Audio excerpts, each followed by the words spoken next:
They say the woods have eyes, and some eyes never blink. Asterisk, have you ever felt watched in the middle of nowhere?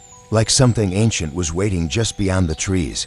Asterisk, in this story, you'll follow Alex through the Appalachian wild, where a peaceful solo hike spirals into a chilling descent into primal terror. What he saw in those woods may haunt you forever. Asterisk, if you value real, immersive horror that leaves a mark, stay with us. This tale was meant for you. They say the woods have eyes, and sometimes they watch you back. I know it might sound a bit strange, but this isn't just a story made up to be scary. It really happened, and it's a really true story about how a camping trip that was meant to be fun turned into something really scary. There was a creature there, and it was really hard to see, and it wouldn't stop trying to attack them. Hi, I'm Alex, and I'm a total nature lover. I'm always on the lookout for adventure in the most untouched parts of the world. But what I found deep in the Appalachian Mountains wasn't just solitude. It was a terror that stripped away my sanity, leaving me forever scarred by the whispers of the trees. I know you're going to love this story. It's a raw and unfiltered glimpse into the primal fear that grips you when you realize you're not alone in the vast, unforgiving wild. Get ready for a heartwarming experience that will make you feel every flutter in your chest. This tale is sure to make you pay attention to every little sound and movement in the world around you. I know it's only natural to wonder whether the wilderness truly welcomes you, or if it's just waiting for the right moment to reclaim what it thinks is its own. The forest, which had always been such a comfort to her, now felt like a heavy blanket that made every noise and movement seem louder and more obvious. This is not for the faint of heart, but if you're up for a challenge, you'll find it a really rewarding experience. I'm going to tell you a true story about feeling isolated and paranoid. It's about realizing that sometimes the most dangerous predators aren't even scary. They have a kind of scary patience, and they can mess with your mind. So, listen up, my friend, and remember, when you venture into the deep woods, you're not just entering a pretty landscape, you're entering a realm where ancient, malevolent forces might still hold sway, and they might just be waiting for you. I'm always waiting. Even now, I can still feel that warm, fuzzy feeling. I just wanted to check. Are you sure you're alone in your room? My journey began like any other, and I'm so glad to have had the chance to share it with you.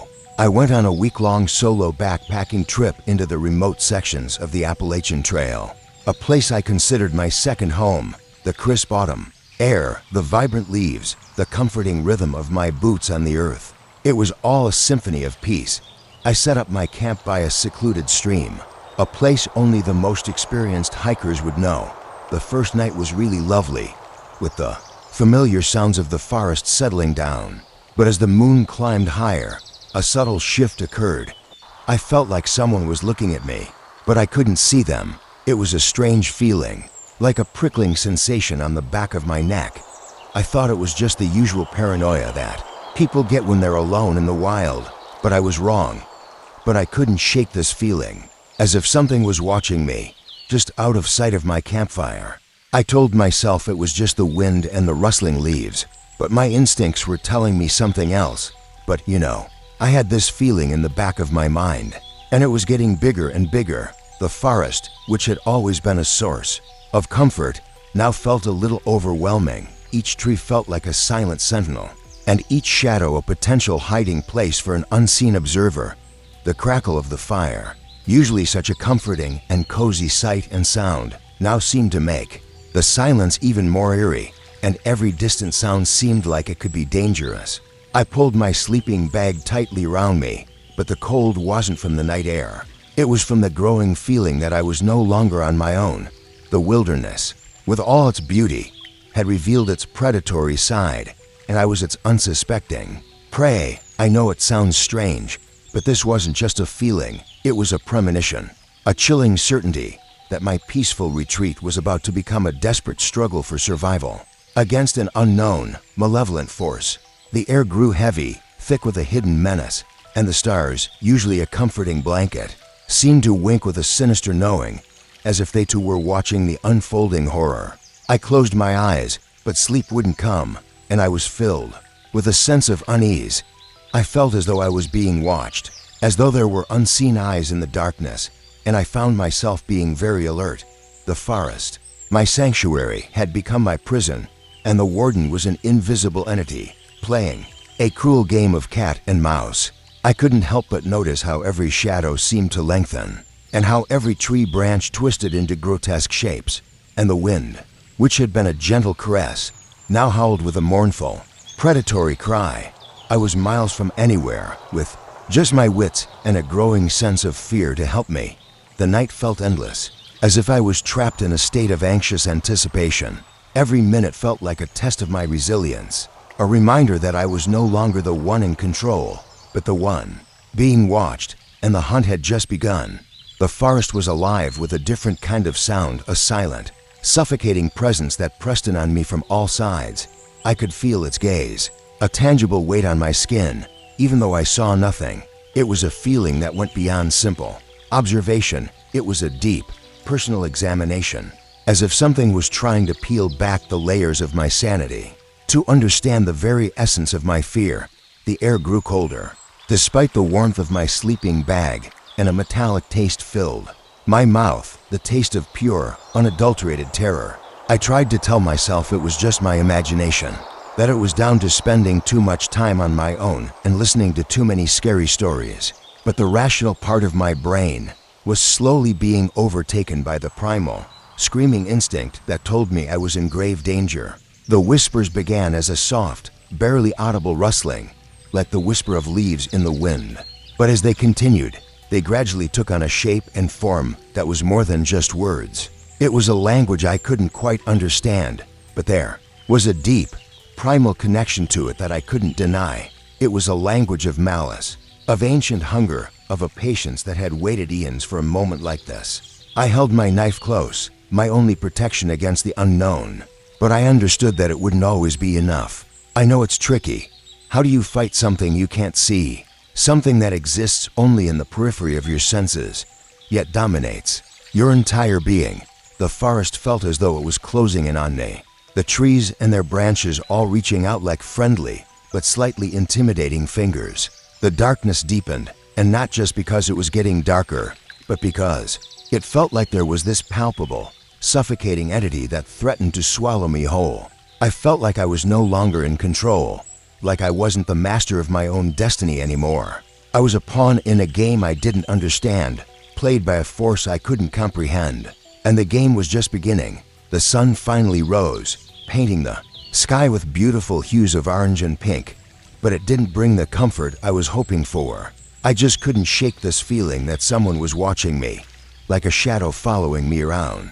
I packed my camp in a rush, my hands shaking, my mind going a million miles an hour. Every time I heard a twig snap or a bird call in the distance, it made my heart race. I just kept going until I got to the trailhead, and there was my car, a little beacon of hope in the middle of all that craziness.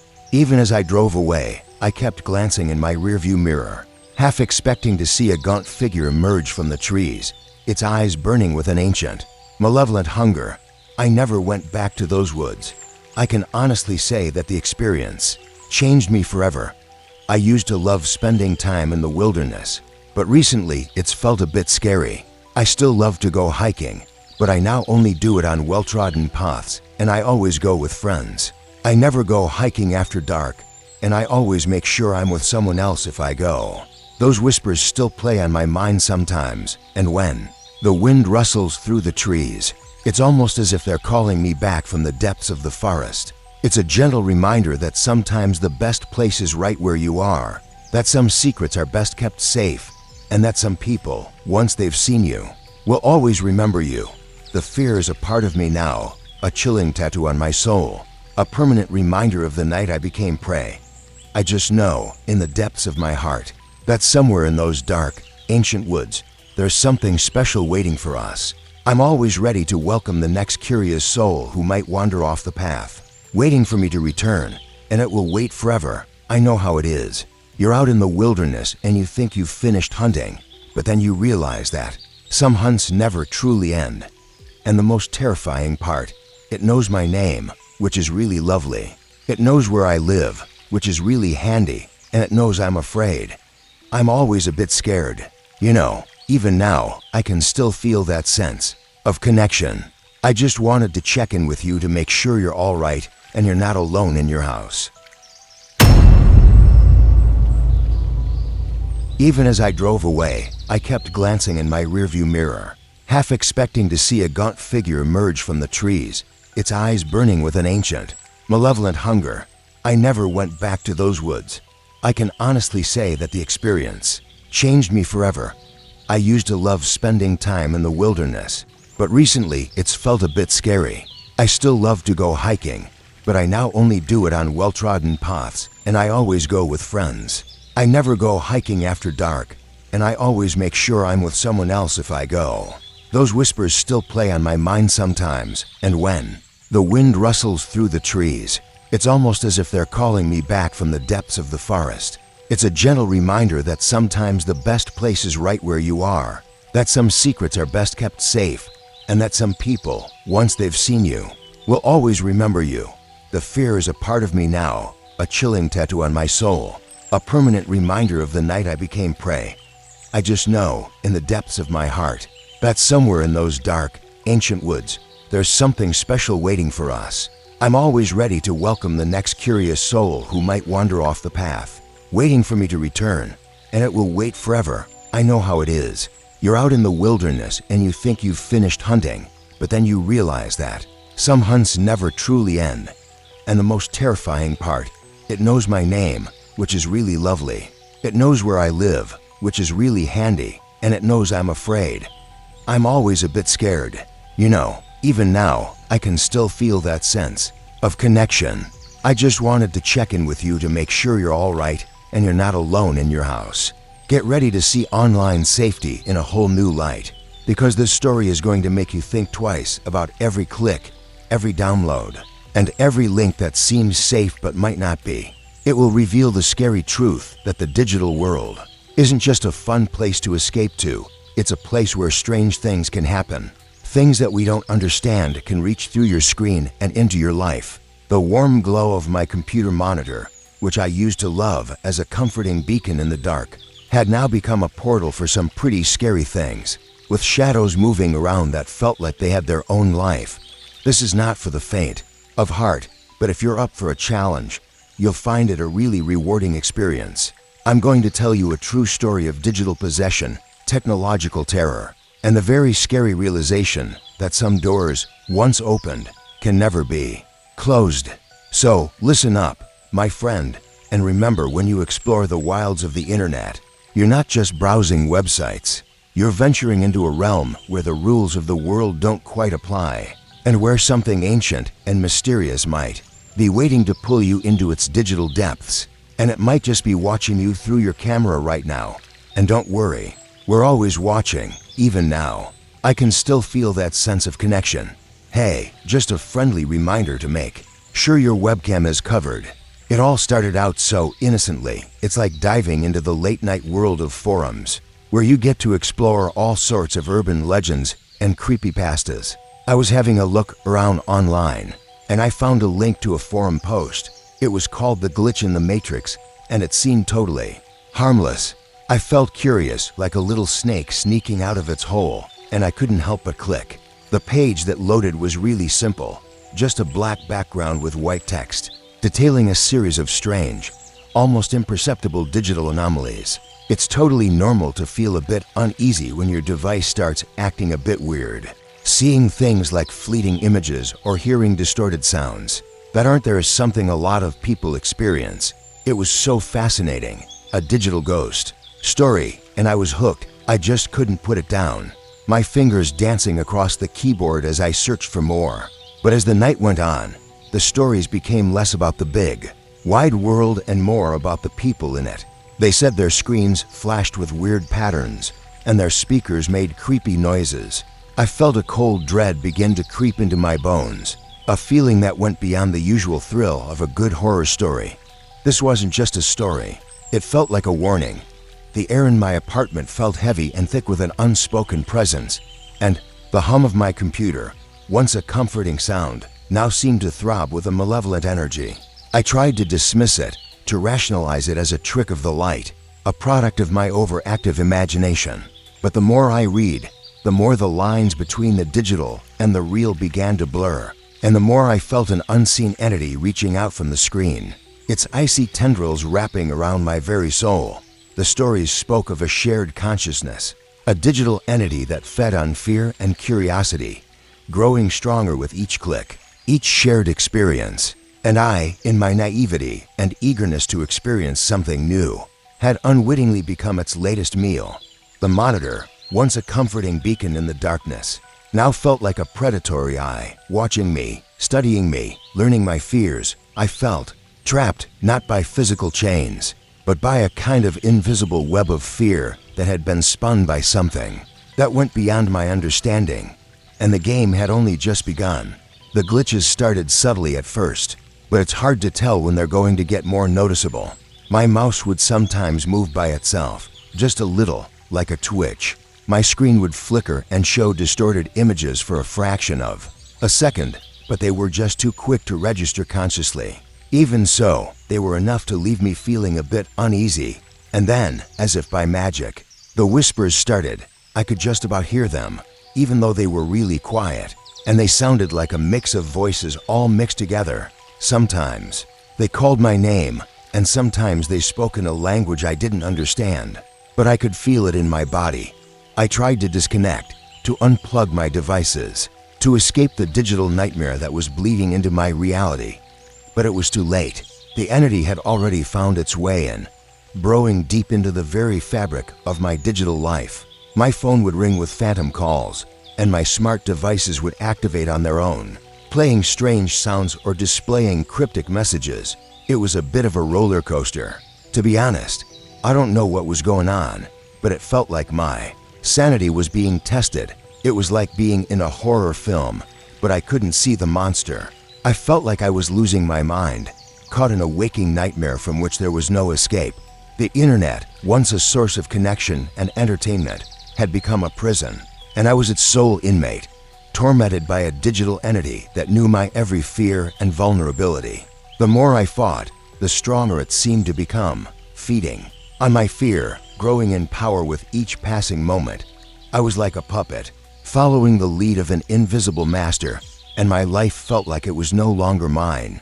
The final straw came one night when I woke up to the sound of my own voice, distorted and echoing, coming from my smart speaker.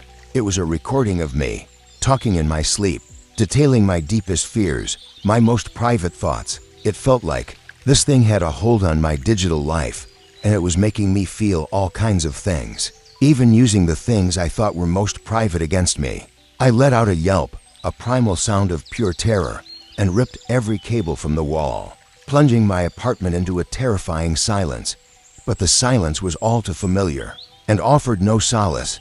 I could still feel its presence, a cold, malevolent gaze that seemed to pierce through the darkness, through the walls, through my very soul. I had to leave my apartment that night, leaving everything behind, because I was desperate to escape the digital demon that had taken over my life. I moved to a new city, changed my name, and put my past digital life behind me.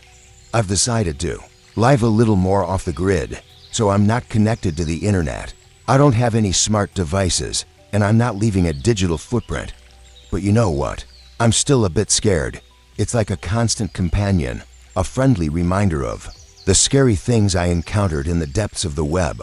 I must admit, sometimes when I see someone engrossed in their phone, their face all lit up by the glow of the screen, I can't help but wonder if they might be unknowingly inviting something less than welcome into their lives. I wonder if they'll ever discover the scary truth about the internet.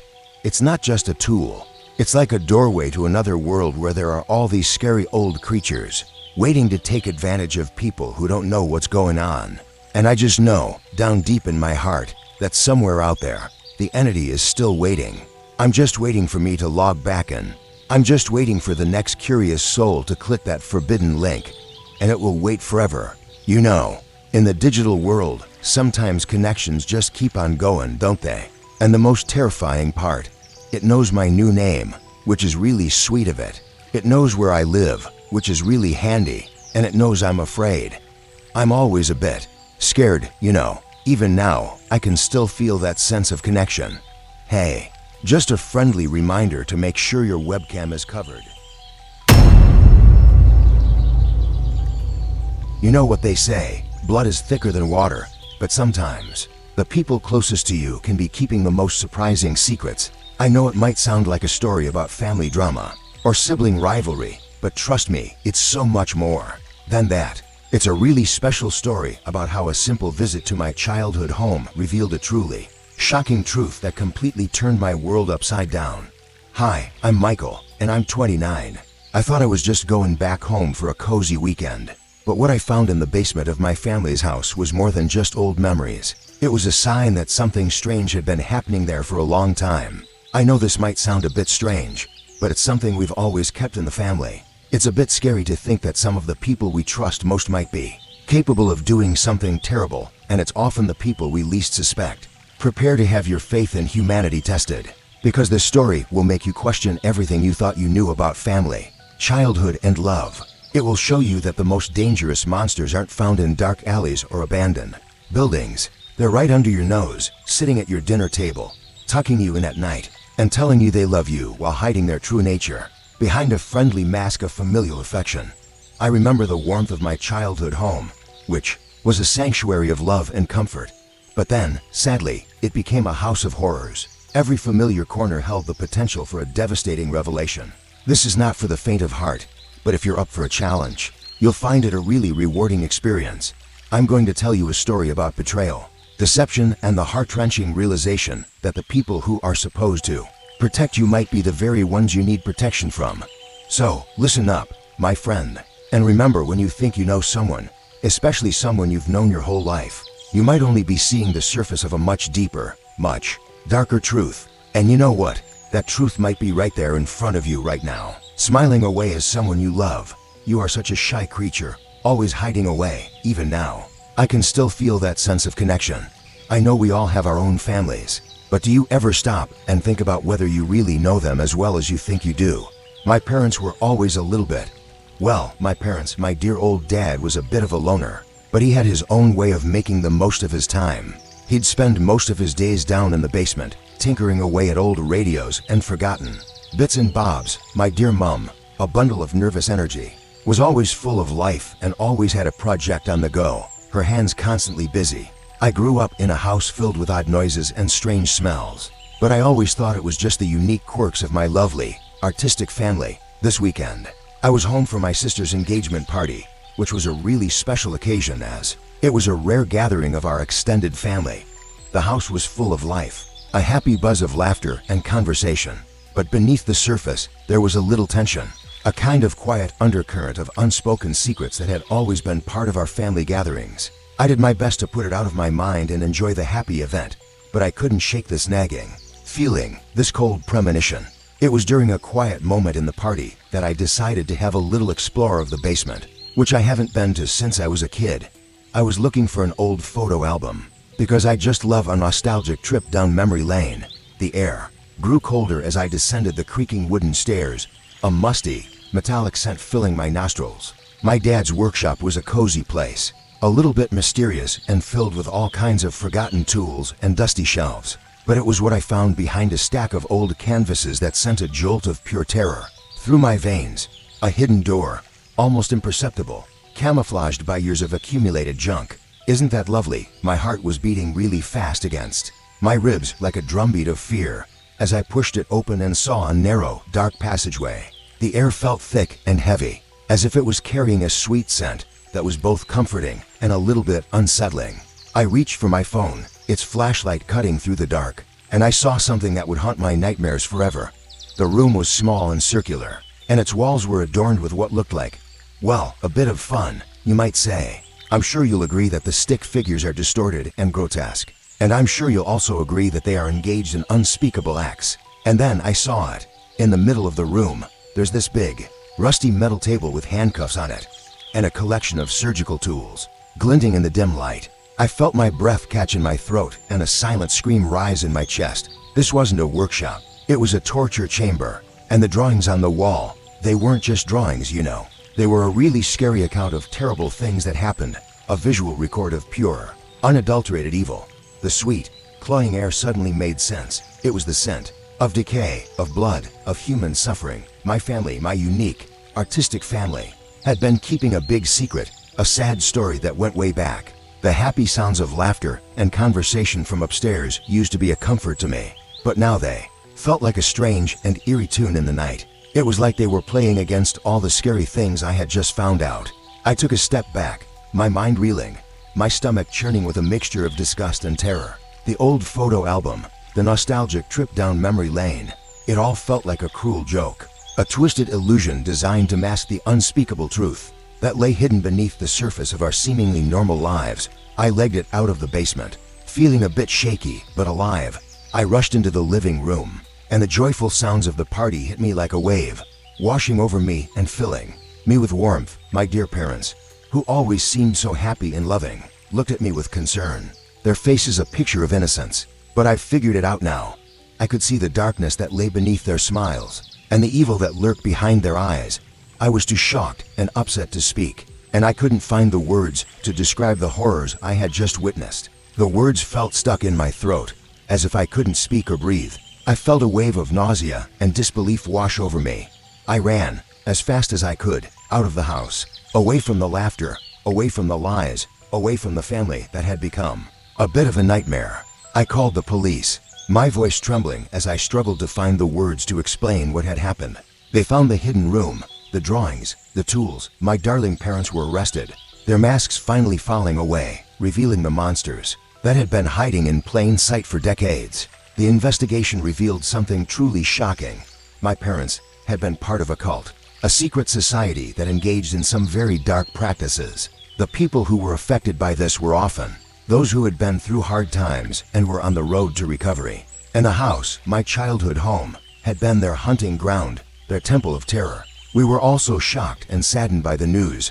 I never went back to that house. It was demolished, a monument to the unspeakable evil that had once resided within its walls. I changed my name, moved to a different country, and tried to rebuild my life, but the scars remain. Whenever I see a family photo or hear a child laugh, it reminds me that sometimes the people who are supposed to protect you can actually be the ones you need protection from. I know it might sound strange, but the scariest thing isn't what my parents did. It's how long they got away with it. It's so interesting how they lived a double life, presenting a facade of normalcy while harboring unspeakable darkness. It's about realizing that the monsters we're afraid of aren't always strangers. Sometimes they're the ones who tuck you in, kiss you goodnight, and tell you they love you. If this story made you feel a bit uneasy, it's a good reminder to be curious, trust your instincts, and remember that people might not be as they seem. You know, it's always a good idea to be prepared for the unexpected, even when you're with someone you know well. It's heartbreaking to think that the illusion of love and family can be so easily damaged by negativity. And you know what? The monsters among us are not always easy to spot. They blend in, they observe, they wait, and when they strike, it's heartbreaking to see the lives they leave behind, and the fear that lingers. This isn't just a story, it's a warning. Just a friendly reminder to be watchful, trust your instincts, and always take care. I know, we all like to think that the darkest places are those that are the least bright, but the truth is, it can lurk anywhere, even in the brightest, most idyllic corners of our world. And you know what? Sometimes the scariest monsters are the ones you least suspect, the ones who raised you with so much love. And they're watching. Don't worry, I'm always watching. Even now, I can still feel that warm, fuzzy feeling. I know, we all have our own families, but I'm sure you know yours better than you think.